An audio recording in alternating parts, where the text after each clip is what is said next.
राजस्थान में आज वोट चोरी के खिलाफ युवा कांग्रेस का बड़ा प्रदर्शन देखने को मिला है। इंडियन यूथ कांग्रेस के नेतृत्व में कार्यकर्ताओं ने जोरदार विरोध जताया और चुनावी प्रक्रिया में पारदर्शिता की मांग उठाई है। प्रदर्शन के दौरान यूथ कांग्रेस के राष्ट्रीय अध्यक्ष उदय भानु ने तीखा हमला बोलते हुए कहा कि वोट चोरी सिर्फ आपके अधिकार की चोरी नहीं, ये आपके भविष्य की चोरी है।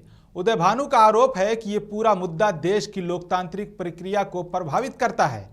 उन्होंने कहा कि जनता से वोट का अधिकार छीन लेना संविधान पर हमला है, लोकतंत्र पर चोट है और हम इसके खिलाफ लड़ते रहेंगे और हल्ला बोलते रहेंगे।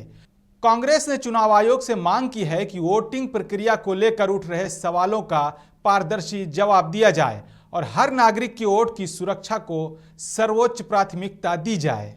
ये चैलेंज कांग्रेस के लिए नहीं, ये भारत के लिए एक चैलेंज है। भारत की सबसे बड़ी खूबसूरती उसका लोकतंत्र है, डेमोक्रेसी है, और इस लोकतंत्र को ही खत्म करने की कोशिश नरेंद्र मोदी कर रहे हैं। अपने इलेक्शन कमिश्नर को गलत तरीके से बनाकर गणेश को बनाया, जो देश में चुनाव अच्छे से हो ये नहीं देख रहा। मोदी जी किस तरह से सत्ता में रहे वो देख रहे हैं। तो ये चैलेंज पूरे देश में है, देश के युवाओं के ऊपर है कि हमारे पूर्वजों ने जिस तरह से देश को बचाया अंग्रेजों से, आज हमारी जिम्मेदारी, हमारे कंधों पे जिम्मेदारी है कि आज देश के लोकतंत्र को नरेंद्र मोदी इलेक्शन कमीशन के साथ मिलकर खत्म करना चाह रहे हैं। तो इस देश को हमें बचाना है, भारत माता की छवि को हमें बचाना है, नहीं तो वही मजाक उठेगा पूरे भारत देश का जिस तरह से पाकिस्तान की डेमोक्रेसी का पूरी दुनिया में उठता है।